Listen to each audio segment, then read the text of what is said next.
Although I will say too, based on the pictures that they're releasing on social media, like they also did not do a great job of printing the official stuff on the actual players' kits either. No, I sent you that picture where it looked like fucking the kerning is like all italics. Just like, what the fuck are y'all doing?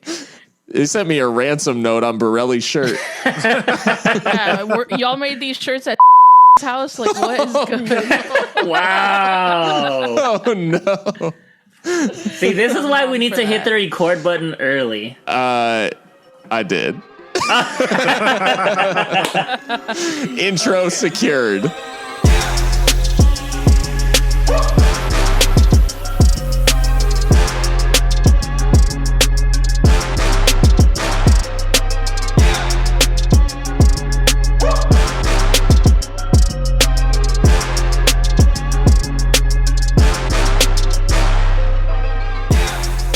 Hello, everyone, and welcome to Seriously Loco, the Seriously Crazy fan podcast for third in the power rankings, El Paso Locomotive FC. Brought to you by Roughneck Scars and Icarus FC, a proud member of the Beautiful Game Network. I'm your host, Phil Bakke. Tonight, we've got a full panel. We've got Austin Young. Austin, welcome back. Hey, how's it going? It's going good. Austin rocking the T-shirt version of the football stadium prints, Southwest University Park. That was really cool. Like when that popped across the timeline, and everybody moved to cop quite quickly. Yeah, I think a couple of them sold out pretty quickly, if I'm not mistaken. But came in good quality, 10 out of 10. Yeah. Buy it. Yeah, for real. And they've got prints of it too. I know I got a print, and another of our co-hosts tonight, Mikka Burrell. Mikka, you copped a print and shirt version as well, I think. I did, yeah. Shout out to Steven at Football Stadium Prints for creating prints of the beloved swap. It was just cool to see a creator from over in Europe doing something for our tiny little club, and in fact, he acquiesced to my request to have the pitch outlined in yellow on his darker colorway prints and shirts. So I got 2 prints, 2 shirts. I got the prints already. I just need to get them framed and put up in my offices, but I'm waiting for the shirts. Hopefully they come in by the time the match rolls around. But yeah, shout out to him. Does really good work, and it's just cool to see like merch not from the club of us. So yeah. Yeah, it was really cool. And I mean, for those who are fans of other teams or anything like that, they've got a bunch of like previous prints that they've done of other stadiums and everything. So definitely check them out. Football Stadium Prints. It's just, yeah, that's not like a sponsorship. That's just really, really cool. Like, it's just shout out to an artist, Yeah. He does good stuff. Yeah. And timely on the shipping for sure. So, and last but not least, we're joined by Christian Canales. Christian, how you doing? I'm so excited, man. In 48 hours, we'll be at the stadium. The drums will be banging, and teams will be warming up, and I'm just ready. It's felt like, I mean, it was a long off season to begin with, but it felt really long. Yeah, and I mean it's been even longer since we've had I just think the atmosphere, even the people that were able to be at the games that people were allowed to come to last season, it was just a little bit different. There were significantly less people, and still not at 100% obviously, but it'll be the closest thing that we've had in well over a year. I'm personally I think it's gonna sound deafening at 70%. It just seems like, compared to, especially for those of us who have watched other teams in Europe and everything play in front of no fans all season, the idea of a 70% capacity, I feel like it's going to be absolutely crazy, seeing that, and obviously energizing for everybody there. For sure. Even, I forget, one of the USL games we're watching, I don't remember if it was the RGV one or the San Diego one last week. I think Mikka commented, she was like, can we get something like the crowd noise? We were just like literally listening to two dudes in a room watching a soccer game. Yeah, and then anytime something significant would happen, they'd like scream and like rip headphone users. So ambient noise on ESPN, please. Yeah, you got to get the field mics. I'm not sure what was causing that, but well, we've got a bunch to talk about today, and if you're finding us for the first time, as I said, like, this is a El Paso Locomotive podcast through and through, and we're going to get to a bunch of El Paso Locomotive talk. You can find us at Seriously Loco on Twitter, and you can find our podcast on any major podcast platform. So like, subscribe, whatever the vibe is for the platform. Get our podcast in your ears and get all the El Paso Locomotive updates you could possibly want. First and foremost, though, we start out each episode. Christian, you have a question. I know you've got a burning question for the panel here today. So what have you got for us this week when we get things kicked off before we dive into all this Loco stuff? I've got the content that we're all here for, Phil. So, well, damn. Wings, guys, wings, chicken wings. And I'm talking wings because boneless are nuggets, come at me.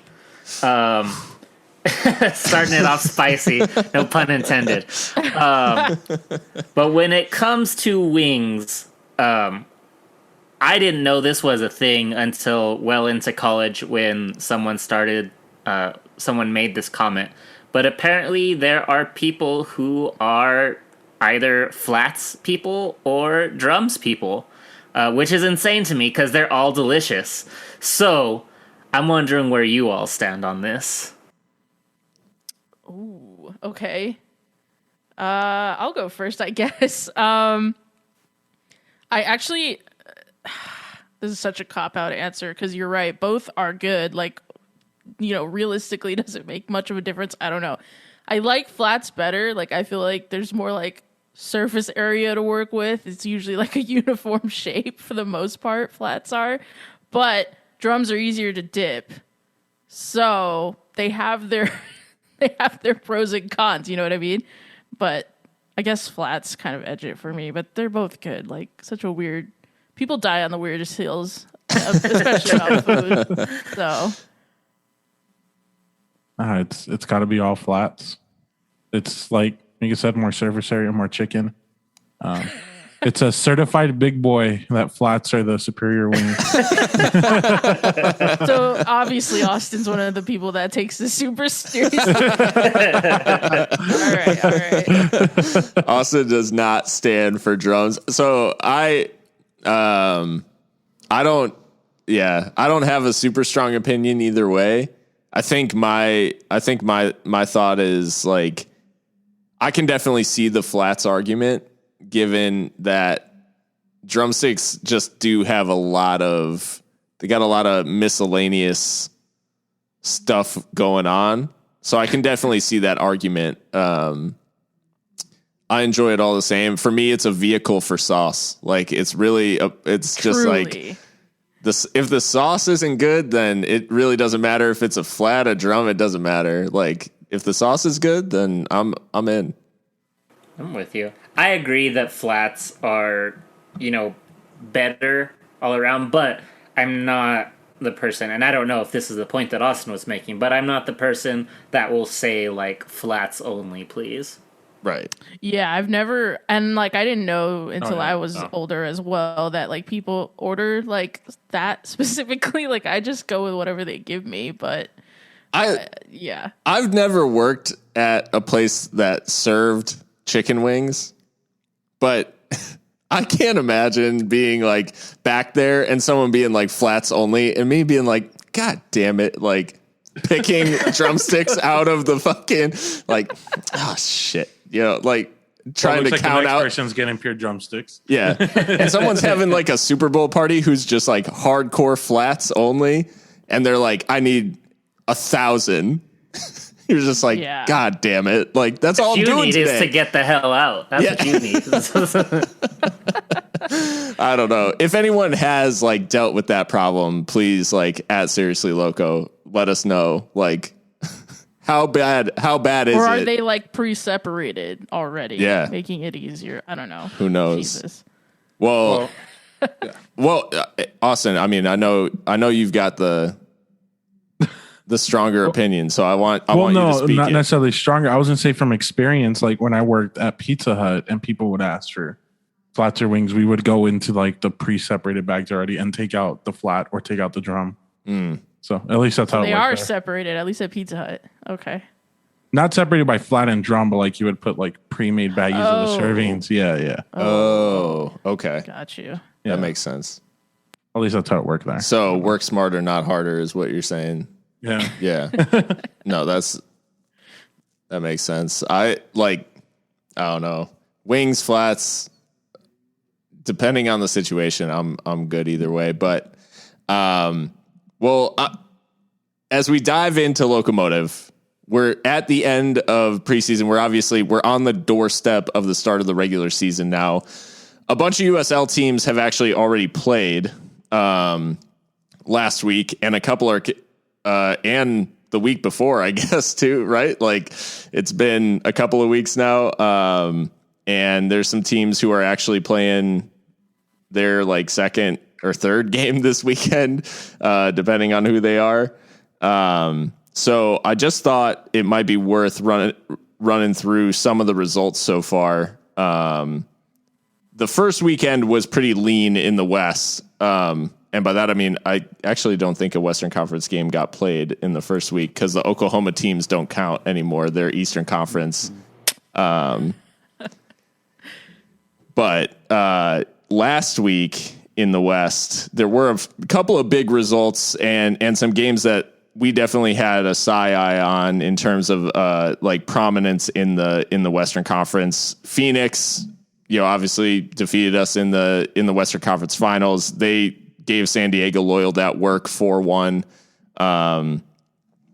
And it was, comprehensive in Phoenix. And Baquero, Moar, Aiden Quinn, and Kevon Lambert scored the goals for Phoenix. And just absolute dominance over Landon Donovan's Loyal side. Is it at their new stadium? Yeah, and a packed house at that in out there near Phoenix. So, I mean, for you guys, is this like? I don't want to go too in depth on a lot of these results, but this one in particular, is this like more about Phoenix reloading and still being like one of the top teams in the West, or is it about Loyal maybe not being what we thought they might be? Or is this just one of those things, like one of those results? Well, for me, San Diego looked awful that game, and I don't think it had to do with Phoenix necessarily being good. Not that they're not good. Obviously, they're top two, in the West. I'll say that right now. But I think that it's the same kind of, the same Phoenix that we see every year where, yes, they're good, but they're definitely not unbeatable. I think that Loyal just looked very flat-footed, and we're not looking to attack that game. Yeah, it did feel like Loyal. I mean, I tweeted it half as a joke during the game, but like it was like Loyal are defending like Landon Donovan is their manager. So messy for that. But I just mean that like it's like if Landon Donovan the player were really like I'm sure he's dove into tactics and everything like that, but it really did look like a mess, like Christian was saying. There was not a lot of organization going on. Yeah, no, it was hard to watch. Very just not a good outing for San Diego, and Phoenix really made them pay for a lot of their mistakes too. So kind of on the same vein as Christian is in that it wasn't so much about Phoenix on a lot of those goals, but just San Diego being very poor. So whether that is an indicator for the rest of the season, I don't know. It's always hard to tell with the first game. I feel like there's too much about the occasion going on in opening nights. So we'll see. Another really big result that weekend was in the preview, and we were kind of talking about San Antonio being this like kind of unknown quantity just because they went out and did a lot of shopping, and in particular Santiago Patino, who they got from Orlando City, hadn't played many professional games up till this point. Makes his debut in San Antonio and walks away from the game against Switchbacks with a hat trick on his debut. Is this another, obviously, again, tough to call in the first game, but that's a pretty auspicious start for the youngster out there in Central Texas. Yeah, I think we had highlighted his arrival in our division preview, and I mean, great for him to start with a bang and get those first 3 goals out of the way. I think there's something about San Antonio's system, or the way that they're built, that allows individuals to thrive, and it seems like that has not changed this season, at least so far. Great start for him. Yeah, they looked really good. That's another one. I think like the previous game, in that you got to consider the opponent a little bit too. I don't think anyone is expecting a whole lot from Colorado Springs this season, but not to take anything away. Anytime a player can score a hat trick, there's something to that. So. Yeah, it was definitely a special moment for the player, and really getting his first serious professional minutes. So one to watch out for sure, and a good goal scoring start for San Antonio. It was a good weekend last weekend for the Texas teams that did play, and the big shock of the weekend, but maybe not for all, Christian. RGV 1, New Mexico United 0. A deflected Elvis Amo goal, the lone strike for RGV as they saw off New Mexico United. And despite the fact that the goal was deflected, it seems like the thing to highlight about this result is that RGV 100% deserved it. Absolutely. I mean, like I said in the last episode, I think that this year's RGV is going to look a lot like Season 1 Locomotive. They're probably the games they win are probably going to be 1-0, but the fact is that they held New Mexico to a clean sheet. And New Mexico is a team that is known for scoring. They're that team that just gets out there and wins because in the first half they put 2 on you, and maybe get 2 more in the second. So the fact that they were able to keep a clean sheet, I think really says a lot about them. And I think that the concerns that you guys had was where are the goals going to come from for them, and which is a valid concern. But I don't think that, like we've shown in both of our seasons, you don't have to score a ton of goals to be a contender. I mean, I guess this kind of goes right into our previews, because we get this 90 plus minutes to look at New Mexico United before we, of course, open up our season against them. But they looked very disjointed, very lethargic, you might even say. It was just a very odd display from what I think, have come to know New Mexico United as a bit more of a slick side, a counterattacking, high-paced side, and that just didn't look like them. And to be fair, a lot of teams will go out to Edinburgh and have a bad game, so I think that has something to do with it too. That's a very tough place to play on the road. I will say Tom Bacchus looked really solid on his debut. Arguably had too much work to do. Made a couple really good saves. He looks like a decent shot stopper. And the RGV goal, I mean, yes, it's a big deflection, but Kalen Ryden doesn't get tight enough to his man, and it deflects off him. So it's really a mistake from him, in my opinion. And he's obviously a championship-winning defender at this level, and highly experienced and a veteran, and that's just simply not good enough. But let's hope they continue to be not good enough when they come to visit us, because I think they didn't do themselves too many favors on the road there. Yeah. I have to think that the way that RGV played, they definitely laid out a little bit of a template, for attacking this New Mexico United team. And luckily for Locomotive, as we'll dive into, I think it is around suffocating them and keeping them out of possession, and pressing the absolute dickens out of them. Like they went crazy. RGV, they were all over the field, despite that gigantic pitch they have out there in Edinburgh. So yeah, not something that we'll obviously see, but yeah, definitely an interesting start. And this RGV team definitely like set out a marker of hey, we're one to watch, as they beat the USL's darlings at home on the season opener. So before we dive into El Paso Locomotive versus New Mexico United, just to wrap up a couple of items from the preseason, we got a question from at Genevieve on Twitter, asking which players from Locomotive stood out most in the preseason that you're excited to see.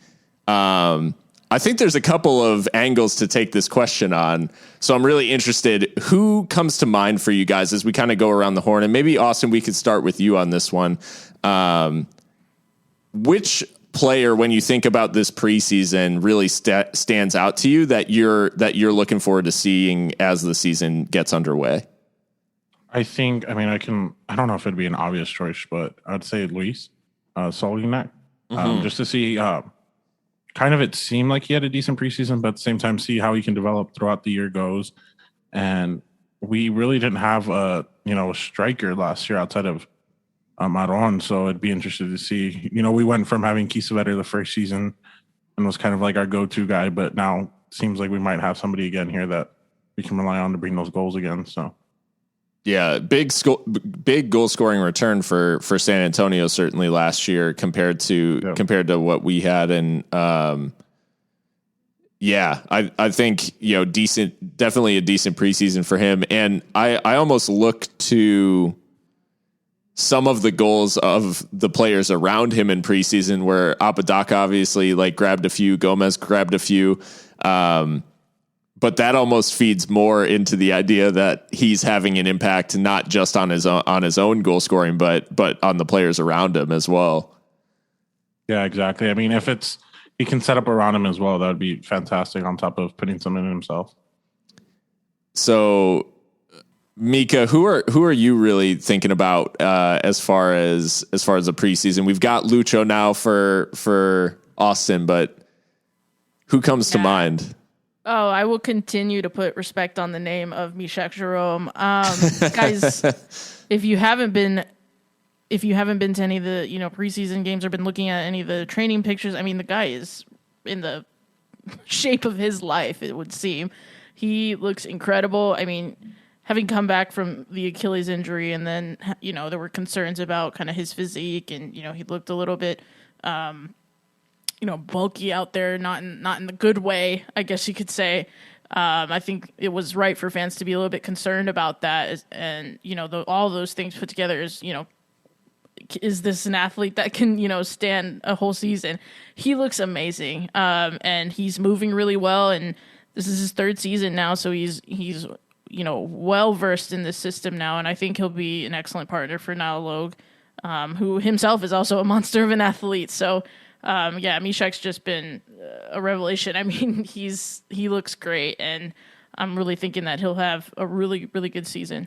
And the way he ended last season, the form that he was in, it really didn't even matter who his partner was. We saw obviously a number of combinations towards the end of the season.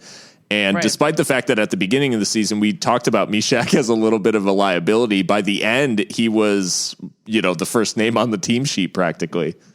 Yeah, solid in the back line, on top of having just an insane passing range. So, I'm expecting, big things from him this season.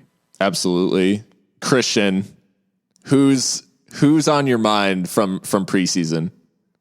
Well, I was gonna say Lucho, because having seen him play, he is not just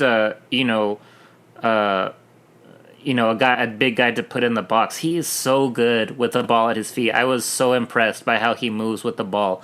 So that was what I was going to say. But after today, I'm actually going to say Diego because having read Mark's latest interview that Nicholas Murray put out with USL HQ, they asked him. One of the questions was like, "What are some of your benchmarks? What are your goals with like your academy players or like with your young players?" And Mark straight up said, he said, bringing an academy player to like a first team contract was one, but then he also said that Diego, one of his goals is to get him signed somewhere in 2 years. Send him to Europe, send him to Mexico, send him to MLS. He doesn't expect him to be here, in 2 years. And so to me, that's saying he's going to play.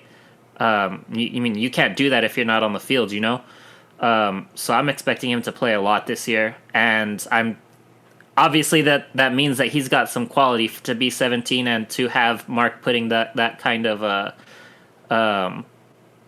putting those goals out there for you. So I'm excited now to see what we're going to get from him.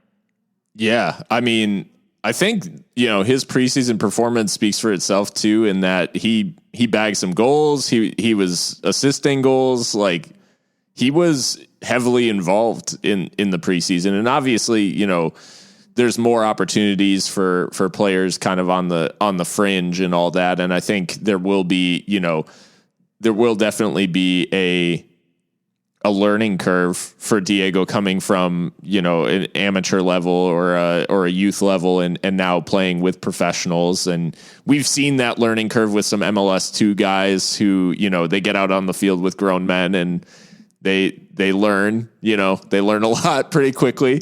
But yeah, with Diego, I think it's obvious that the talent is there and the numbers speak for themselves. So it'll be really interesting to see how much involvement he has this season. And I mean, just how he stacks up at this level, because based on the comments from Mark, I think he's considered a potential starter right now at 17 years old, which is just wild.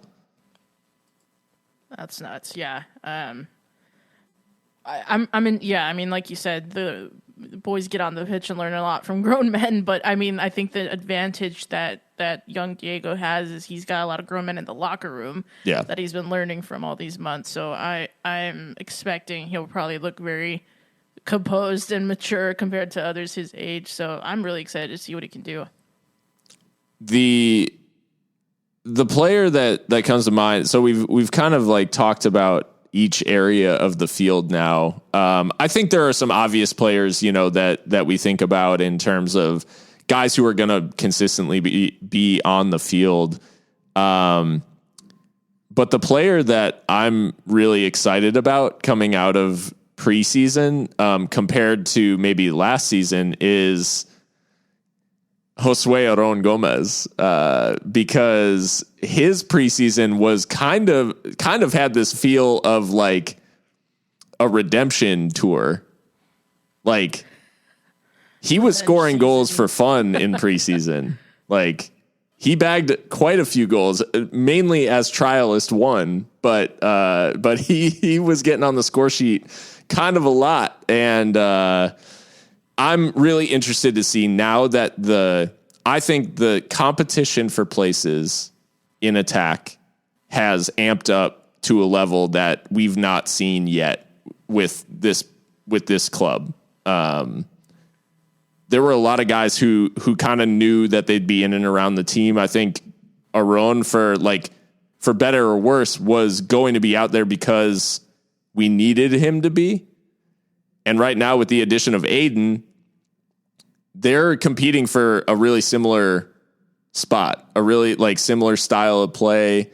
And then with Lucho and Leandro, there is a lot of attacking quality that could be out there at any given point. So I'm just excited to see how Aron responds this season, and if he can step up, and if it's Aiden who actually comes through and is that guy, then like so be it, because the cream will rise to the top essentially. But I'm really interested to see what the response is in that competition for places, and whether that drives Aron like to a higher level in terms of those goals. So we'll obviously see how it plays out come the regular season. But it did seem like him and Aiden were in a little bit of a like goal scoring competition in preseason. Aiden obviously bagged a hat trick in Tucson, I think. Josue Aron like scored a brace in that last friendly. Who was that? That was streamed with Duke and everything on it. Colorado Springs, yeah.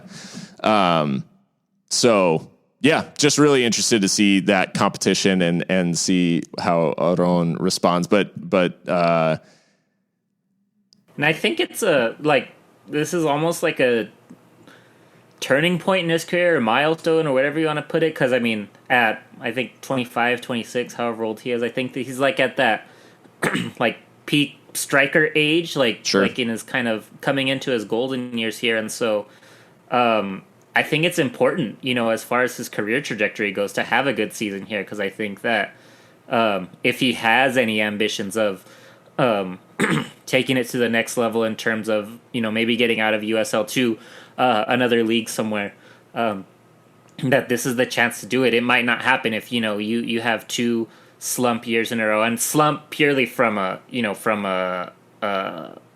objective standpoint, looking at the stat sheet. Right. Because it's obvious he does other things on the field, but as a striker, your job is to score those goals. So having 2 bad seasons in a row like that can, I assume at this point in your career, can really affect how things go for the rest of it. So the matchup itself, we start the season with as we have come to fondly call it, the Derby del Camino Real. I know Colin Deaver will help continue to push the narrative on social media and on the news, but this has been like, this rivalry's taken on a new life in this last season, because obviously we've kind of turned the tide as far as results against United in this last season. 2 wins and a draw in the last 3, including that win in the playoffs in the penalty shootout. So I think first I just want to get, how much has this game changed in terms of like when that game kicks off in front of a mostly full Southwest University Park? How much more does it matter now that Locomotive's been able to get a couple of these over on New Mexico United ever since that kind of initial slump? I mean, I think something has definitely changed psychologically, both for the team and the fans, because in those early years of this derby, I mean, it was not a happy hunting ground for us. And, as you said, the 2 wins and a draw in the last 3 is pretty damn good, including, of course, in the playoffs. So psychologically, I think that is such a huge lift, and kind of a burden off our shoulders almost, because it did feel like in the early days of the derby, I felt like the fans dreaded it more than they were excited for it. And I think that's kind of changed a little bit. Like, I look forward, I circle it on the calendar rather than being like, oh, they're coming to town or whatever. We're going up there to the lab. And it's really changed. I think the playoff game helped that, obviously, because that was more of an occasion than a match. and these games often are, let's be fair. I mean, certainly, you hear about it in Europe and derbies, like, you speak of a power shift. And I think maybe, on paper, it's a pretty evenly contested match, but I think we do have the mental edge at this point. So hopefully we can carry that on, from the big playoff win. But I mean, don't you think that players from United might come down here with like that chip on the shoulder, having lost in the playoffs? So I think, we may have the mental edge from winning it, but these guys may want to come down here proving something. So I They're think also that's a very really, different side, though. yeah. You know, like they've lost a lot of presence in the locker room. Like I have a hard time imagining that Cody Mizell and Chris Wehan and guys like that weren't like huge figures. They still have Devin Sandoval, obviously the hometown boy, and that helps, and Amando Moreno, but it is a different side. I feel like there's a bit more like, you know, I harped on it in our last episode. We kept our spine, and I feel like that's so important. Whereas with New Mexico United, I think there's been a lot of like personality has left the club, if that makes sense. Yeah, and it's interesting. It's hard to quantify for sure. I think the thing that has definitely shifted is that confidence, like you said, Mikka, and we talked about last year. New Mexico United played every game on the road due to the COVID restrictions in New Mexico.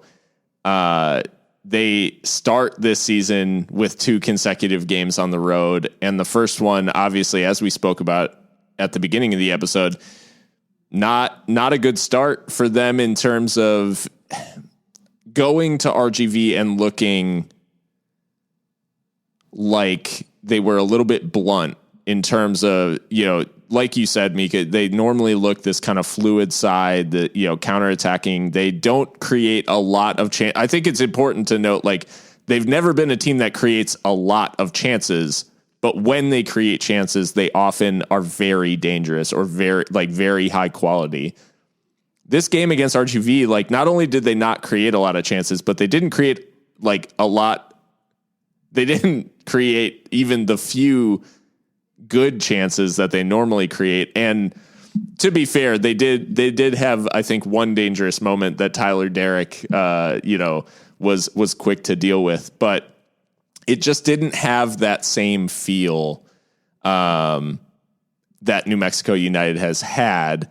Do you think starting on the road, do you guys think that there's an element here of they're still in this kind of slog that's been going on for the last year that they've been on the road? Or do you think the squad's turned over enough to where they're not really taking that into account?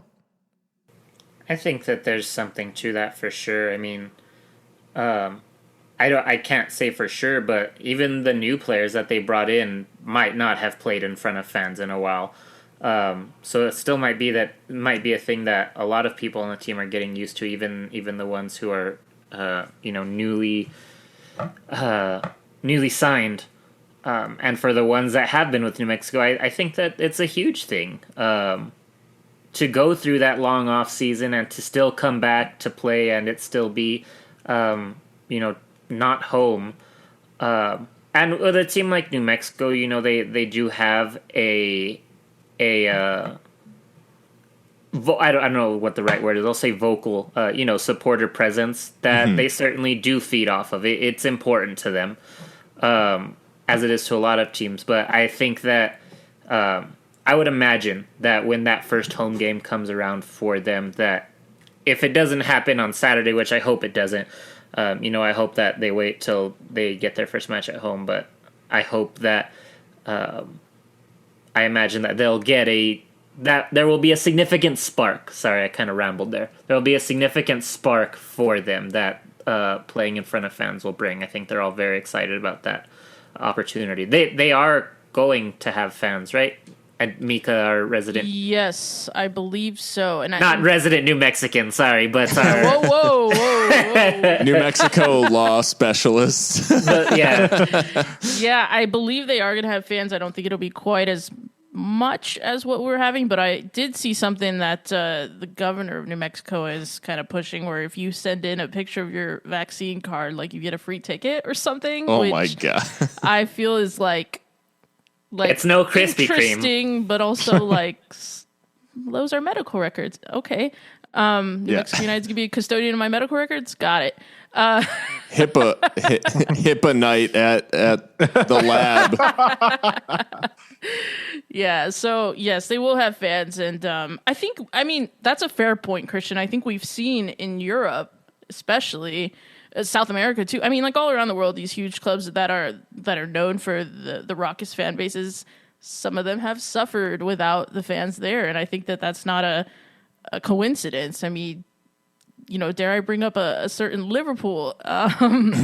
Yeah, world famous for their cop, and without them, they are fighting for a European place. A lot of the South American sides in Copa Libertadores that we thought might go further in the tournament, they didn't have fans, and that's a Super Classico without fans was extremely odd. So yeah, I think New Mexico United have, to be fair, had poor luck in that regard, and that they haven't been able to play in front of their fan base. But I think sorry, go ahead. No, go on. I was like, and not even that they haven't even played like in their stadium. Right. I think that's another not thing even too. At home. Right. Yeah. So that's just another factor. Yeah. Yeah, it'll be a little interesting to see how they respond to this opening loss. In terms of New Mexico's like team itself, we had highlighted a few things in the preview episode, just in terms of players to watch out for and all of that. In the match against RGV, they lined up with, as you said, Mikka Tabakis in goal, Hamilton, Ryden, and Yearwood as a back three. Suggs at wingback along with Swartz, Harry Swartz was a new signing from Hartford Athletic. And then a midfield three of Michael Azira, Isidro Martinez, and then Juan Guzman, who's obviously like been at United for a couple of years, and then Armando Moreno and Devin Sandoval up top. So like half that squad's new. Yeah. And I mean, one thing too I want to point out real quick with that lineup that I don't think we talked about in our preview episode is New Mexico United did a lot of recruiting from the Eastern Conference. And I think that's going to potentially have an effect on how quickly this team gels. Because I think that was one thing that we noticed watching them play against RGV is how like disjointed it looked. And we do have to, I think, recognize that it's USL Championship is two conferences, but it's essentially two leagues. And like just geographically speaking, like it's much different to come play in one of these Western sides than, on the East Coast. So yeah, I think something to look out for just lineup wise. The other thing that struck me about the setup here was that it wasn't particularly attacking in the sense that really the only two dynamic players or, the only two attacking players in the whole side are Armando Moreno and Devin Sandoval. Like there isn't that link from midfield into attack, which has been Chris Wehan. And I think that's the question mark for them. Like obviously Wehan moved into a more advanced role last season, I think. But traditionally he's been that link between midfield and attack. And right now, I think Armando Moreno was doing it last season, but now with the departure of Wehan, he's now playing this like hybrid striker role that Wehan was doing. So now they've asked this midfield to be the controllers and the creators, and it didn't seem to really work effectively last game. Yeah, I would be surprised if they persist throughout the season with this three in the back. I don't think it utilizes the pieces that New Mexico United have as efficiently as you might expect. In fact, I think they should have less midfielders because I think midfield is probably one of the weaker points in their side. I would just get those attackers, occupying that space higher up the field. Get, three attackers on. Don't just, leave Moreno and Sandoval. But, I mean, like you said, you're going to have somebody that's linking all of that together. I assume maybe they'll try and get Brian Brown and Illich involved in that way. Maybe Brian Brown can play. I mean, I know he plays has played a lot on the left and things like that, but maybe he plays behind them as kind of like how we use Dylan Mahrez. But he came on late, and I don't recall him having like a super huge impact. I mean, obviously he's a new signing, new club and all that, so we've got to give it a little bit of time. But yeah, I'd just be surprised if they persist with this 3 at the back. I don't think it's the best use of their resources personally. Do you guys think that Illich and Brian Brown were? Do you think it's a fitness thing that they didn't start in this match? Because obviously they were the higher profile attacking signings for New Mexico. Do you think it's strictly them like gelling with the team and gaining fitness and less about like, or do you think it was Troy Lesane trying to maintain like some level of continuity between like last season's team and this season's? I think they're playing the long game. I think they didn't want to give us a lot of tape on them. Okay, funny. Mind games already. Okay. I mean, it's possible. Brian Brown, for being a internet breaking signing, not starting the first game seemed like a little bit of a red flag. Like, I don't know. Like, I'm not sure what went into that decision, obviously, but. Well, that's the other thing that makes me think they're not going to persist with this 3 at the back, because that doesn't leave an obvious space for Brian Brown. And if he's your internet breaker, like, don't, like, break the formation for him. Like, I don't know. Yeah, New Mexico's start, obviously giving Locomotive a little bit of a boost in the sense that it does seem like they just did get off to a very rough start, and that typical style that we see just was not there from New Mexico, but of much more interest to Locomotive fans and what we're in control of in terms of the team. We had 2 questions come in. One from Jay Konecki, who asked and actually shared his starting 11 for Locomotive, his predicted starting 11 with us. He asked, or he said, "This is my starting 11," which I'll read off here in a second, and asked, who do y'all got? And then also gave a little bit of a shout out to Christian for coming and playing some 5v5 last night. So Christian, you laced up the boots. I'm hurting, man. I have never felt more 30 years old in my life. No, I haven't played organized team sports in, I think I told you guys, like 8 or 9 years, since like mid-college. So it was rough, and I hated the way I felt. Like I hated myself a little bit afterwards for letting myself get so out of shape, because I think it's 2 20-minute halves, running clock and everything. Mm-hmm. And I think I played maybe 10 minutes, over the course of the whole game, in like 3-minute spurts, and God, I was dying. Every time I came out, absolute huffing and puffing. But I'm hoping he'll have me back out again, because it was definitely a lot of fun. That's so wait, awesome. Hold up. Were you guys on the same team? Yeah. And did you win? Yes. Don't ask me to score, though, because I was too busy trying not to die. You were already on mechanical ventilation at that point. But also, it was a lot to a little is the impression I got. If I had to guess, I'd say like 7-3 or something. Oof. Nice. Solid win. Awesome. Let's hear Jake's lineup, though. Yeah. So this is Jake's predicted starting lineup, starting at goalkeeper and moving forward. Logan in goal, Andrew Fox, Mishak Jerome, Yuma, and Maka King across the back 4 from left to right. Richie Ryan in the 6, Nick Ross and Jose Aguinaga in the two holding midfield spots, or the two like number 8 spots there in the diamond.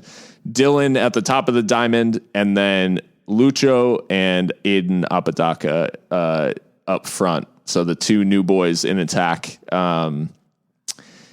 So I'm willing to go. Like, I want to go through. We also had a similar question from Genevieve saying, who is your starting 11 for Saturday, and what formation do you think they should go with? I mean, first and foremost, before we kind of go through and discuss some of these selections, we know Mark likes the diamond. Is he going to persist with that system, especially based off of what's been going on in preseason?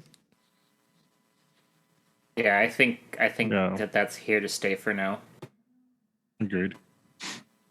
So in this discussion, we will be using the 4-4-2 diamond. So for those like not well versed in the soccer world, we're talking obviously a back 4 in defense with, left back, right back, and 2 center backs, a central defensive midfielder, 2 kind of like box to box midfielders, we would call them, who defend and attack, and then an attacking midfielder at the top of the diamond, as they say, and then 2 strikers who play off of each other, and oftentimes will kind of drift around into wider positions and open up space.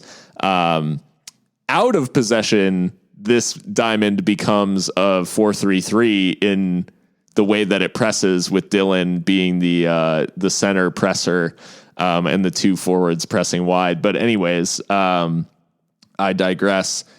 So starting 11s, guys, I think what do we say? We just go around the horn, like per position, and just kind of like talk through this.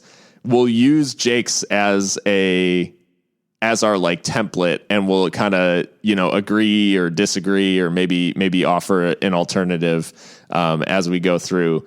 We'll start with the easy one. In goal, Logan Ketterer. I mean, he's the number 1. We're done Undisputed. with that. Yeah, Undisputed. No questions there. Logan definitely gets a nod. The left back position, Andrew Fox, the selection from Jake.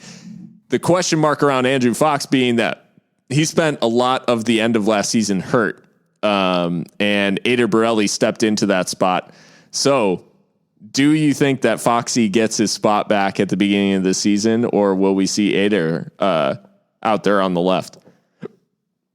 Yeah, I think Fox is for me, he's the number 1 left back. And I do hope that he starts, because I think he offers a lot on the ball. So yeah, I'd say Fox. Yeah. I am going to play devil's advocate and disagree there and go with Eder, only because in the 2 preseason matches that I attended, Fox played in neither of them. So I don't know if there's still a fitness issue there. I don't know if I would assume if he was like ready, that he would at least get some minutes. The only reason I can imagine he wasn't playing at all, because I think he's the only one that I didn't see play in either of those matches. Mm-hmm. Think that there might still be something going on. So I'm thinking maybe he's not 100% ready still, and so we might see Eder there to start the season off. It's an interesting problem, because obviously Eder, quality selection, he really played, I would say, very well in the run-in at the end of last season. Fox definitely offers maybe a little something different than Eder, just in terms of, I mean, he's a little bit bigger, a little bit maybe more, not more physical, in the sense that Eder is obviously a very high intensity player, likes to chase the ball down. He'll definitely stick a tackle in. But yeah, two different approaches, but Eder, involved in the goal of the season, I guess. as voted. The fullback to fullback goal, Maka to Adair. It was Memo, I think, to be fair. Oh, it was Memo. Yeah. That's right. Shout out. Hey, sorry, Memo. That's my bad. That was Memo, and a great cross as well, to find Adair at the back post. But yeah, a little bit of a strange one right off the gate, because we gotta see if Foxy is actually healthy. But at center back, another point here, we spoke about Mishak Jerome, and I think we're probably all in agreement that if he's fit, he'll probably start. The question is his partner, and Jake selected Yuma, who was just named as one of two co-captains of the team alongside Richie Ryan. But Niall Logue brought in, kind of a high profile signing there from Tucson. And so I'm really curious to see who you guys think gets the starting nod. No, for me, it's Mishak and Yuma. I feel like Yuma is the no doubt one here, being named as a captain or co-captain. I think that's the easy one. But between Mishak and Niall, I just think that you have to go with some stability there, and keep what worked last year. And I'm still interested in seeing what Niall does in this league. So hopefully it's interesting, because I think center back is not one of those positions that we see get subbed out very often. So it'll be interesting how Mark integrates him in, because I don't think that it's going to be by starting him on Saturday. Yeah, hard to argue with that. I think who will start is Yuma. Who I wish would start for chaos is Niall. But yeah, you're right. That's probably throwing him right into the fire if we start him, first game, the derby. But he seemed up for it when we spoke to him. So yeah, I think it'll be Yuma. I'm sure we'll see Niall soon enough. Go for it, Austin. No, I was just going to kind of pick up that. I think it'll be a couple of weeks before we see Niall. But yeah, that's fair. That's not Mark's style, though, is it? When's he ever not throwing someone in? Yeah, he loves sticking someone in a big occasion. I mean, he literally last season was starting Saeed Robinson only against his former team. Mm-hmm. That's true. He loves to elicit a response. Yeah, Mark loves a narrative. No, Niall, I don't think he'd admit it, but in terms of temperament, Yuma probably rides that line in a derby of, I think he's obviously willing to get at the center of things. He was sent off in the first match between these teams. Debatable whether he actually did anything wrong. That red card was bullshit anyway. So very soft. But he's obviously been, involved in some of these incidents, but I do look forward to the first whistle of the game in which Yuma approaches the referee with his hands behind his back.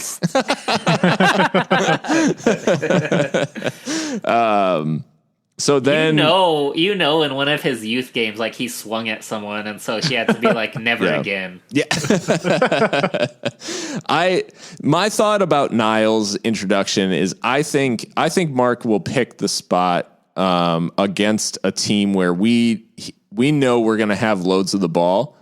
We know it's a team's going to sit deeper, and he would want Niall and Mishak to be spraying passes out from the back and really spreading the field. And so I don't know that this is that match.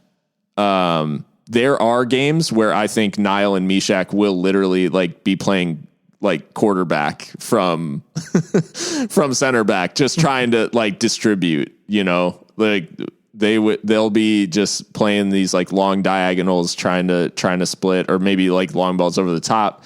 New Mexico, depending on how they set up, could be harassing our center backs a lot. And Yuma is so calm bringing the ball out. Like, I don't know that there's anyone that is as just like zen when he'll control the ball and dribble past someone with no one behind him. And yeah, I think Yuma fits the occasion. I do think Niall will see a lot of occasions where Niall is that guy, just because I think his passing range he's shown obviously at a League One level, and it'll be interesting to see what he does in the championship, but his passing range is definitely there. So I think he'll get his opportunities against the opposition that maybe won't press as intensely just because they're trying to keep us at bay. But yeah, it's an interesting discussion around center back, and a lot is going to like play out over the season. And I think we've just seen from Mark's selection that there are often times where we're a little like surprised. Some of it is they are an absolute airtight seal in terms of fitness news coming out from the club, and they like a guy's like leg could practically explode and we'd have no idea. So some of this is a little bit of a guessing game, but the next spot is at right back, and our options here may be a little bit different than previous years. But Maka King was the selection for Jake. Do you guys agree with the fact that Maka gets the start? Yeah, definitely.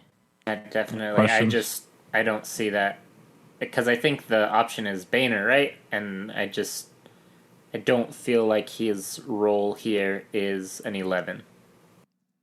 Or in the starting 11, I mean. Sure. Yeah, I guess with the departure of Memo, like it does make the selection a little more straightforward, given that Brahim has now moved into that midfield like pretty permanently. I forgot Brahim was a right back for a second until you just said it. Yeah. Former right back Brahim Rebillon. So I think we're all in agreement that Maka gets the nod. Not much controversy there. I think he's quality, and you definitely want that, Leicestershire like temperament out there on Derby Day. Balance things out. Central defensive midfielder. This might be another lock, but Richie Ryan in that deep lying position. I mean, Austin, he's the captain. He's the guy who dictates things from the middle of the park. I mean, Richie is that guy in the number 6. Yeah, I think he's kind of got that position on lock until he ever decides to hang up the boots, if he ever does. Yeah. He's like Gordon Bombay. Like you're gonna have to wipe him out to get him to quit. Like, yeah, I don't have the argument there with Big Rich in the 6. Yeah. Thinking about just what he's able to do from there.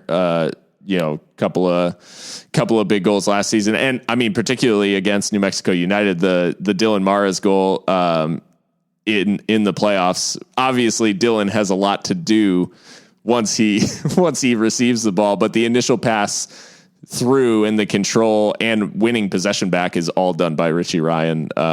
So yeah, the importance to the team is never overstated. Yeah. I have, now that we're bringing up Richie, I want to kind of go back to my previous point about when we might see Niall. And I think that now that I think about Richie, it might be sooner maybe rather than later, in that Richie is someone who I think Mark wants to manage his minutes a little bit, him being up there in age. So I can see, Mark taking Richie off, 60 minutes, 75 minutes, pushing Yuma up and putting Niall in that center back spot. So maybe we do see him sooner rather than later. Also, sorry, second thing, like I told you before, I don't know if we were recording, I am also watching the RGV match at this time, and they have just scored in the 86th minute. Dark Horse FC.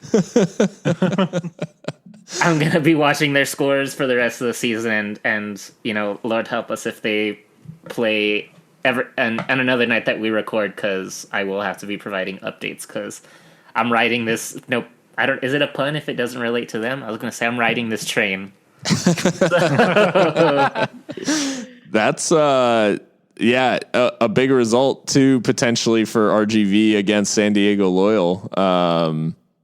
The Sweethearts against what a team many had really written off, but Christian not among them. So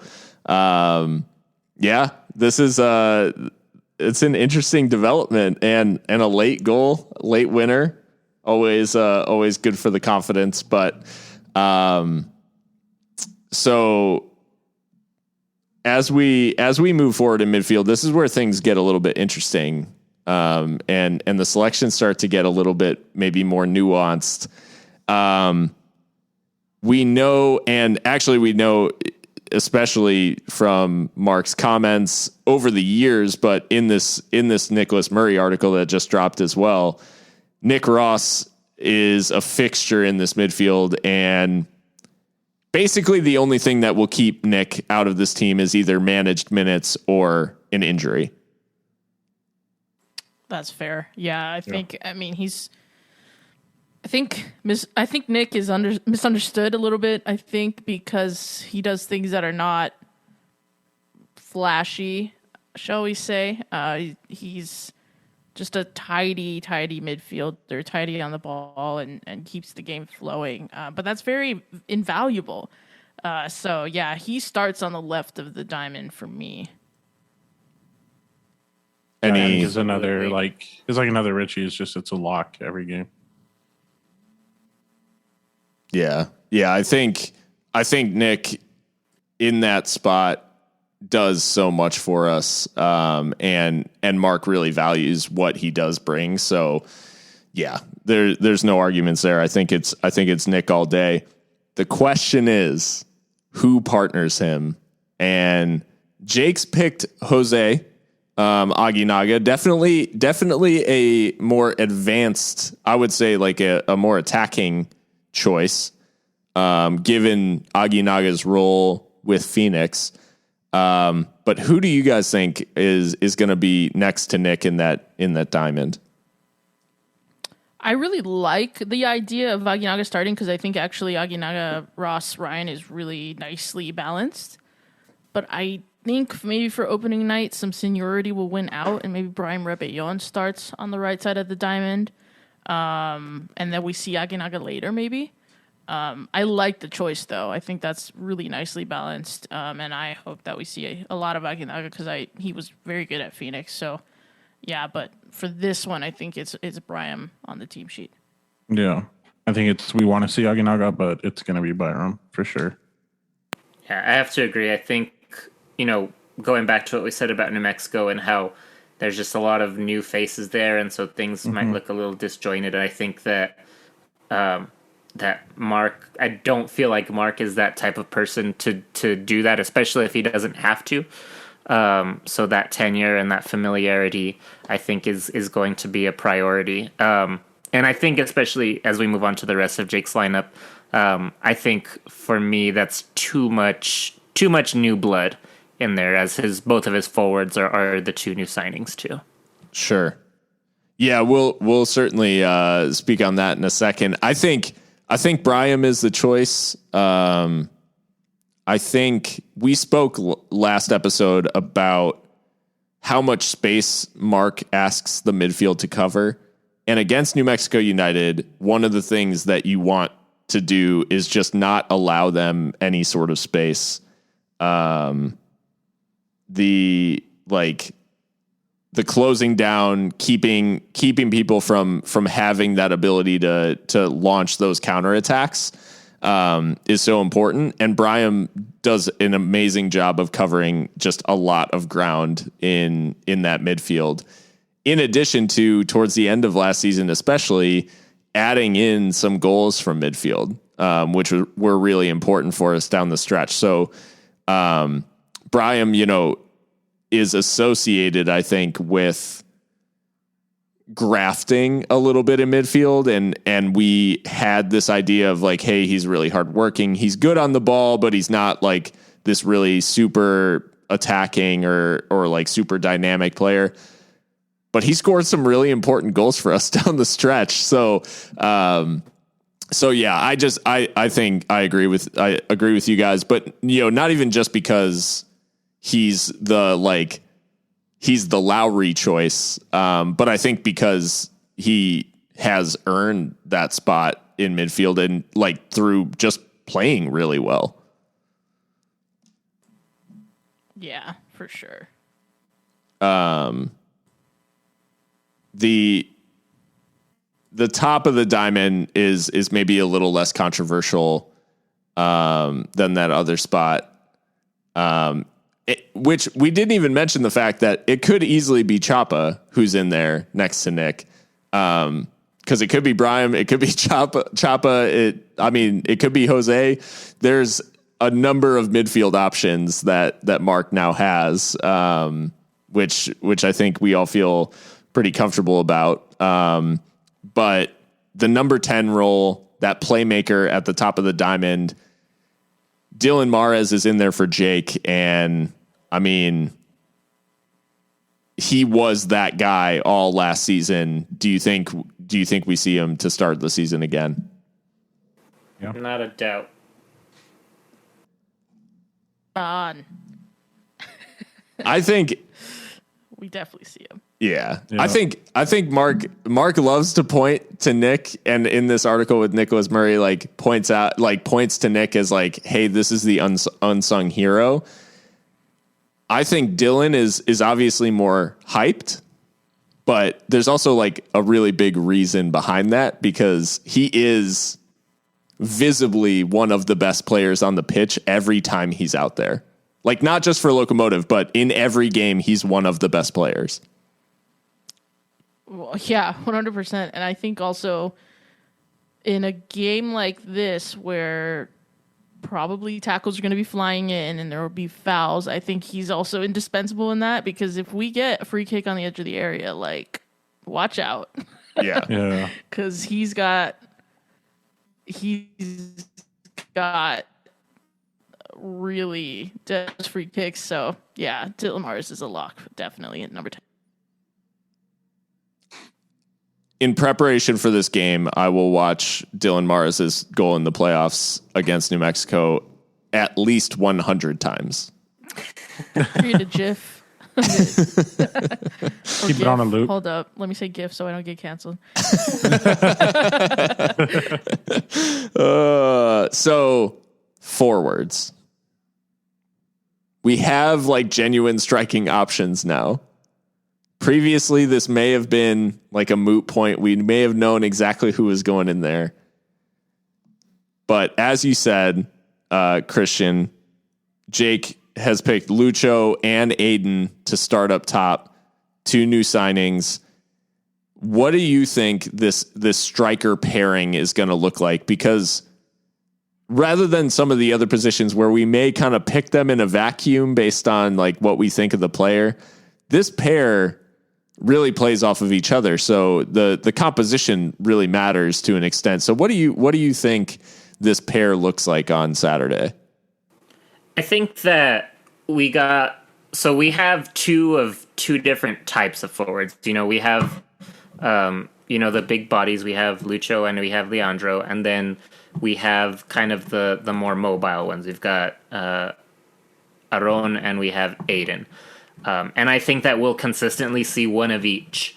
But for this particular game, I think that he will start Lucho. I think that he is our big name signing of this offseason, so I think you have to start him there.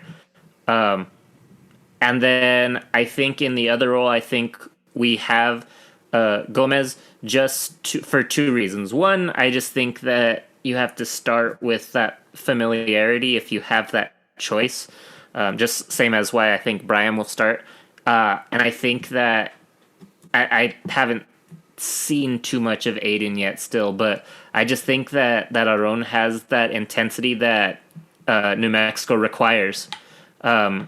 Playing from end line to end line every possession, and I think that he brings that, and I think that that's invaluable against a team that likes to move the ball like New Mexico does. 100% agree. Gomez and Solignac is the pairing for me, and I really don't think you can pick the strikers not thinking of each other. I mean, it's certainly a pair at this point in Mark Lowry's system. So, yeah, I think Aiden could be a great choice off the bench because obviously he's new and has something to prove, and with, he's younger and can kind of run at tired legs. But I think Gomez and Solignac is definitely like the most balanced in terms of both play style and, output. I think that will be the starting lineup. Yeah, I agree. And I think you got to put Aron in there because he's coming back with, as we like to say, a redemption season. And I bet his bugging Mark to let him get on there first game of the season and get the ball rolling already, The crazy thing, too, we're talking about Gomez like having redemption, but he still had like a really good goal return last year, and he is our leading scorer on the team. He's our club's, our record goal scorer, leading goal scorer ever. So it's funny to talk about from that aspect, but it is true to a certain extent because I think we all know that he could have bagged like quite a few goals down the stretch. And I think he was quite unlucky not to. Like, I think we have to tip our hat to a couple of goalkeepers who stood on their head to keep him out. So, anyways, I have to think that Aron gets the start only because, like you said, there is that familiarity there.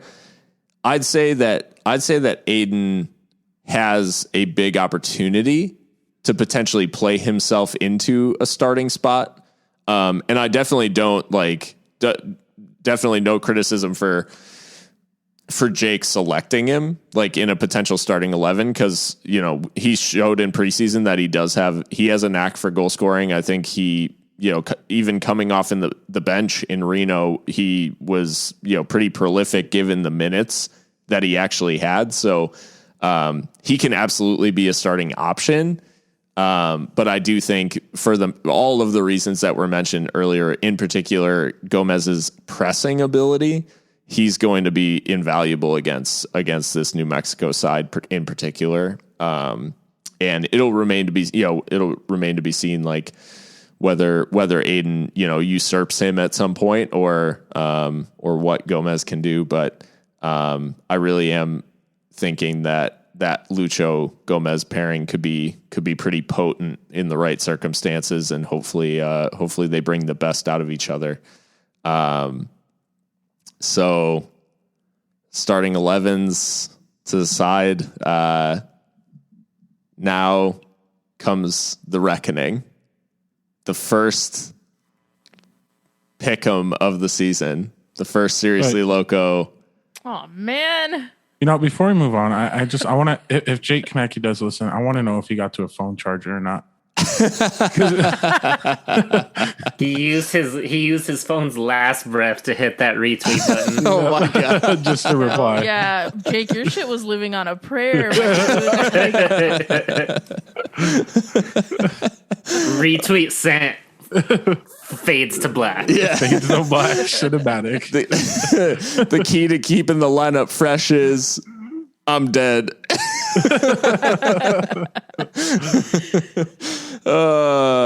Anyways, this is it. The first Seriously Loco pick'em of the season. Austin is coming off of an absolutely massive. He ran away with the win last year in our little table. Can we do a quick score recap? Absolutely, from last year? absolutely. Yes. So, like you said, Austin with the win, finishing the season with 23 points. Me and Mikka tied for second with 17, with Phil just finishing outside of that place with 16. Mudded. So it was mudded. So, and also just to remind folks of how this works, we make the picks every week, and then get points on a couple of things. We have to pick a winner for the match. So picking the correct winning team will get you 1 point. We also pick a score for the match. If you pick the correct score as well as the correct winning team, you get 3 points. And then we are allowed to pick one goal scorer in the match, which will give you an additional point. So max points per week being 4. Yeah, it is. So things can swing pretty quickly. And I think from Austin last season, we saw a little bit of a 2020 Liverpool effect, where once he had the league wrapped up, he kind of coasted a little bit, and maybe didn't end at the points total that he could have if he had really kept the pedal to the metal there at the end of the season. But we start fresh. It's a new dawn for those of us, namely me, who were in last. We can dream of that title glory at the end of the season. So, but I think with the honor of winning last season's competition, I will throw it over to Austin first to hear your predictions for this match to get us started off in this 2021 season. First off, I'd like to thank the trophy presentation. Yeah.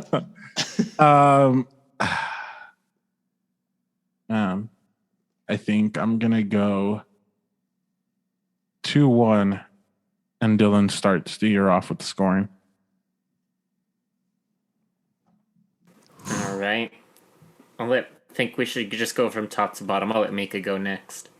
Okay. I'm going 2-0. Cheeky opening night clean sheet. 2-0 Locos, if I wasn't clear enough. And Lucho Solignac will open his account bright and early. Get on that card, GC. All right. I tried being reasonable last year with my picks and logical, and it just did not work out for me. Yep. So I'm going completely off the wall to start the season. Maybe not completely off the wall, but I'm going to say 3-1 Locos. Hoping we put a good thrashing on them, because I'm hype on this season. I've said it to you guys like off the record, but I just think we're going to absolutely destroy this season. So I'm on the record saying that now. But I'm going to say 3-1. And to go for absolute chaos, I'm going to say that Diego gets on the field and bags one. Oh, shit. A youngster. That kid, like, I think from what we learned, obviously, Diego is a professional through and through despite his age. But if he scores in the derby, that man's shirt is coming off. He's going to end up in the stands. Like, it's going to be full on chaos. Like, if he bags a goal in the derby in his debut. For sure. I think we tried to give him some like celebration ideas, right? So yeah, we'll see. We need someone jumping into the nets. Yeah. Yes. Yeah. Bring it back. Man. Well, I'm gonna here's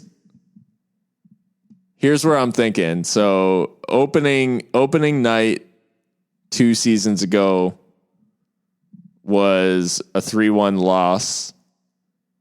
Then we had a 0-0 draw on the opening day of last season against Orange County. So I'm going to say the progression continues in a positive way. And I'm going to say we go, well, I won't go for perfect symmetry, so I don't match your score, Christian. I'll say 3-0 Locomotive. Wow. Which I know is tempting fate. But I will go for the 3-0, and I will say that the man himself, Gomez, gets back on the score sheet with a nice little one of his signature side-footed finishes past Tambakis. And yeah, I really, like you said, Christian, like obviously I'm optimistic on Locomotive because I'm a fan of the team, but I was like talking in that for those who listened to Seek and Strike, a New Mexico podcast, they did a little Mountain Division preview kind of roundtable. Christian, I know you were listening, but like I became more bullish about the team when I was talking more specifically, like after our preview and after talking to the fans of the other teams. The bottom line is that we have kept the spine, as it's been said on this show a couple of times. Like a big core of this team has stuck around, and that literally is not true for most of the teams in USL. Like this season has had a lot of turnover at a lot of teams, and I just think we're starting this season off in a much better and a much more like we are steps ahead of these other teams. I hope we take advantage of it. And I really believe in this team's ability to be able to do that. So that's why like these predictions, I think normally going into New Mexico games, we're normally predicting the like 2-1, 1-0, like we're really tight. Like really, I think that we can actually like put this New Mexico team down here early in the season. They may well get it together like down the road, but I think this New Mexico team as they are is vulnerable for sure. Absolutely. And another reason why I'm so like, well, do you have something like serious to say, Mikka? Because mine's going to be like much more. I was just going to say that it's interesting that Austin's prediction is the most conservative. Yeah. It's a derby, regardless of the sides. You gotta. It's still a derby. It's gonna be cheeky out there. It's gonna get physical. Who are we to question him, though? That's true. That's very true. Nostradamus, yeah. So you heard it here. It's going to be 2-1, like for sure. But what I was going to say is I was remembering, I actually had my wings question from the beginning of the episode was one that I had come up with today, but I remember that there was another one that I was going to ask. And it came about because something happened to me this last weekend that has also just like lit a fire under my like complete disdain for everything New Mexico at the moment. We were in Ruidoso last weekend, and we went to a restaurant, and I ordered a brisket burrito, and I thought I'm gonna get like a kind of like a barbecue burrito, and that motherfucker was absolutely plastered with green chili, which I despise. I absolutely hate green chili. Yes, I can't stand green chili. So that made me so mad at New Mexico because I know that's like that they are just a state of green chili eating fiends. So my other question was going to be if you guys will indulge me is green chili or red chili? I mean, I'm green. Usually. I prefer red. Yeah. I like green. I do like green. But I don't need it on like everything like they do in New Mexico. Like it's a bit much. You know what bugs me about green chili? Or like the ones, that they make a big deal about New Mexico. It's not spicy. And it's like just tastes like a vegetable. Yeah, exactly. Just call yourself a pepper and move on. Y'all put a green bell pepper on my shit. Yeah, exactly. Oh my god. You just like definitely offended a whole state. Yeah. I'm fine with it. Yeah, it's fine. They're barely a state as it is. Seriously, Loco said, I want the smoke. I want all the smoke. Never mind. Damn, Mikka. Oh, no. Go there. Oh, no. I was in gonna say, how did you go up there when there's literally a forest fire? Do not pass go. Do not collect $200. Stop. I know we're getting ignorant on here now. We as in me. Oh man. We did have some more like listener questions. Should we round out with some of the less maybe some of the less like focused one? Well, we did have one from Seek and Strike, our neighbors to the north. They asked, who will Yuma lock up this season? Sergio Rivas or Armando Moreno? I guess it depends where Armando plays. I mean, because if Yuma's in the back line, like, then yes, and Armando's attacking, they'll be in the same areas of the pitch and they can get into it. But, I mean, Yuma will go with anyone. I don't know.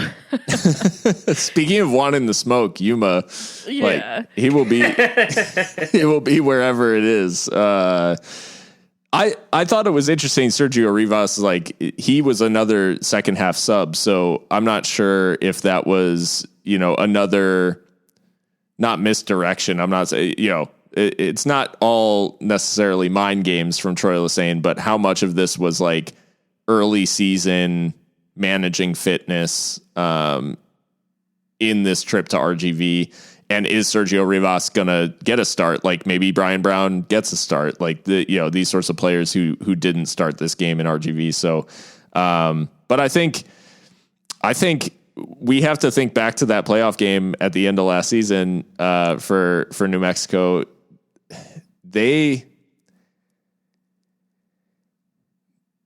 Their goal came from nothing. And I just want to like highlight that fact that, this was a matchup that Locomotive should have comfortably won that game. From the chances created, the amount of shots, like it was almost complete dominance from Locomotive. And it was only a very hopeful and like shot that like unsighted Logan that ultimately forced extra time and eventually penalties, which thank God we won. With the likes of I just don't know that those forwards are going to have that much to feast on, given the amount of control that our midfield can exert. Yeah, and actually, it's funny because I think sometimes United look a little true when they have more of the possession anyway, because they actually did edge RGV in possession and could not really do a whole lot with it. So, yeah. I mean, you made a great point, Phil. Like our predictions are there's a different attitude to our predictions this time around than they have been in the past. And so, yeah, I think the psychological edge is huge. There was a specific question in here for Christian, though. Need Mr. Canales' latest go-to at Whataburger with whatever upgrades.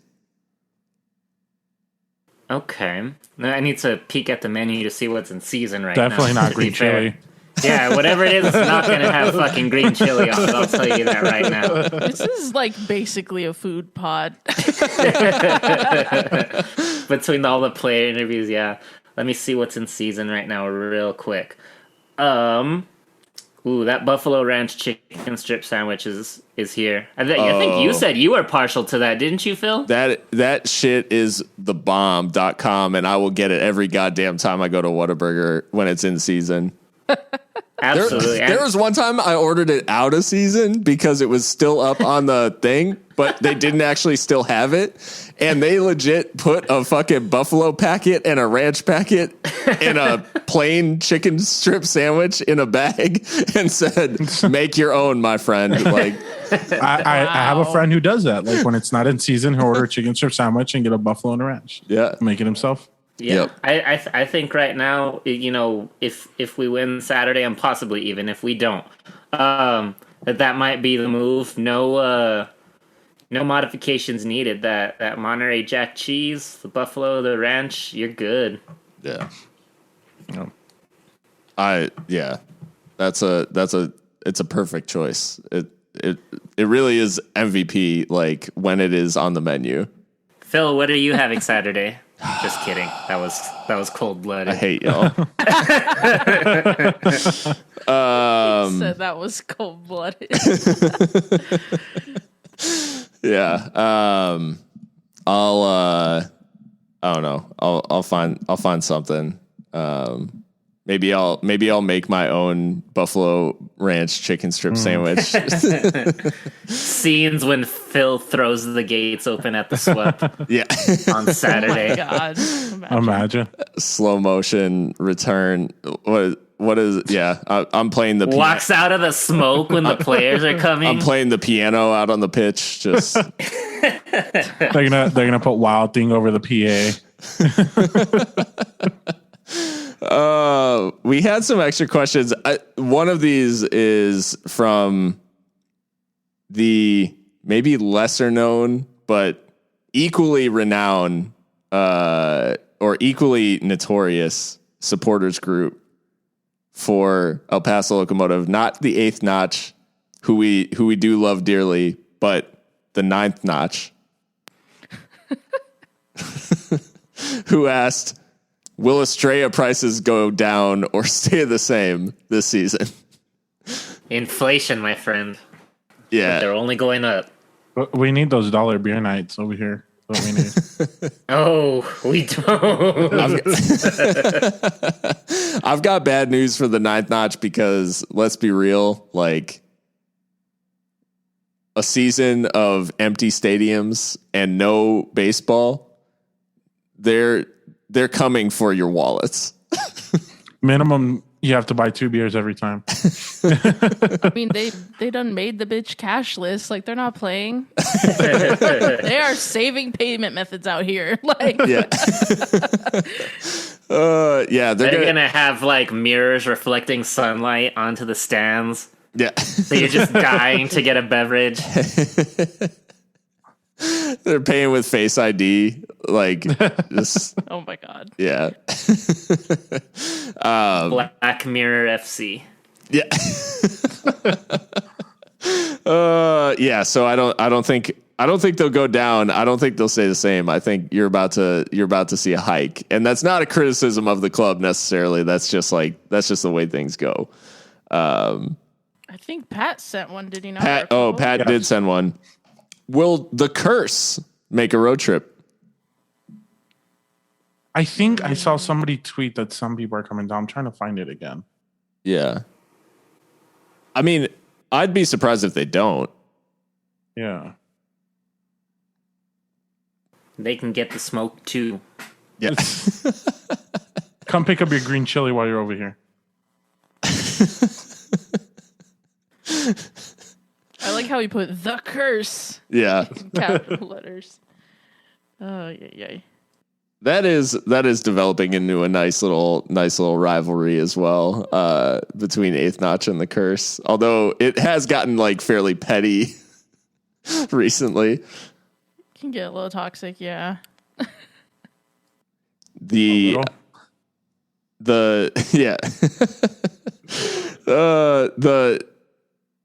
asked about any little guesses on the tactics for the big night. Obviously, we covered that big time. But his third question was, where will New Mexico United park their garbage truck? Or, I mean, their team bus? Is there room anywhere? If y'all remember, this is in reference to the ads they did on the side of Albuquerque City garbage trucks in season 1. I don't know that it's continued. But Someone got fired for that, surely. The mayor's office loved it, ate it up. I don't know.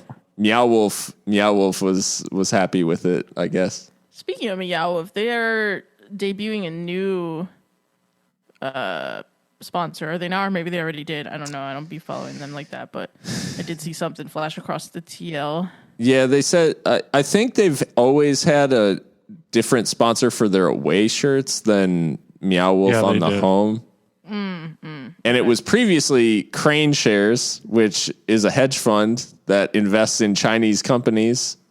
So I don't really know what that's about, but Okay. Yeah. I think they were saying. I think they were saying it was going to be a New Mexico company. I think some people were speculating about like a brewery of some sort. I don't know. What would Locomotive's sponsor be if it were an art installation of like in Texas? If it were an art installation, you said? You know what would be lit? Not Prada, but the Prada, like the building Prada in Marfa. Have you seen that? Oh, yeah. That would be awesome. We'd probably get sued for like something, but the building itself with like Prada on it. And it's like one of those infinite things where it's a Locomotive player wearing a picture of a standing in front of the Prada building wearing a Locomotive shirt with the sponsor of building. A Locomotive player wearing the Prada building. This is brilliant. But have y'all been to it? It's so random. Like just outside Marfa. I stopped by it 2 summers ago and it was just so random. Yeah. And but it's a piece of art. Instagram loves it. Yes. Yeah. No, that's a good shout. I would actually be here for that. And then our kits would be like hype beast at that point. Like if we had they'd be selling out. Mm-hmm.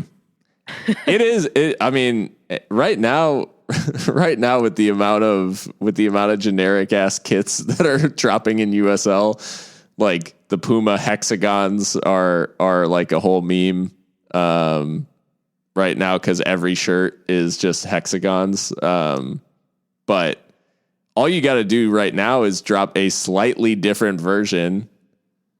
Like Oakland Roots had their kits come out, and they're slick for sure. But the design is definitely a template. The only difference is that they put those like stained glass numbers on them, and people went ape shit. It's. I mean, me included. I thought that one was dope. Yeah. But it just shows that, like, to me, it's like you just have to show like some level of uniqueness, and you can stand out. But yeah, that brings us about to the end. It has. I hope you guys have enjoyed the episode. As I said at the top, you can follow us at Seriously Loco on Twitter. We're on Facebook, Instagram as well, and with the access that we've been so kindly granted by the club, there should be some really good content coming from the sidelines of that match day on Saturday. And if you're at the game, if you're like experiencing things, like I love to see like the videos from the stands, love to see like any pictures and stuff like that. So you can definitely add us on socials and just share your experience at the match with us, because it's awesome. And at the heart of this, we're all just fans of the team. So the other thing is you can subscribe to the podcast on all the platforms, as I said, and any of those platforms that you can leave a rating or a review, we'd really appreciate that as well. And we will be talking very shortly after this game against New Mexico United, recapping all the action and looking ahead throughout the Loco season. So until that time, stay loco.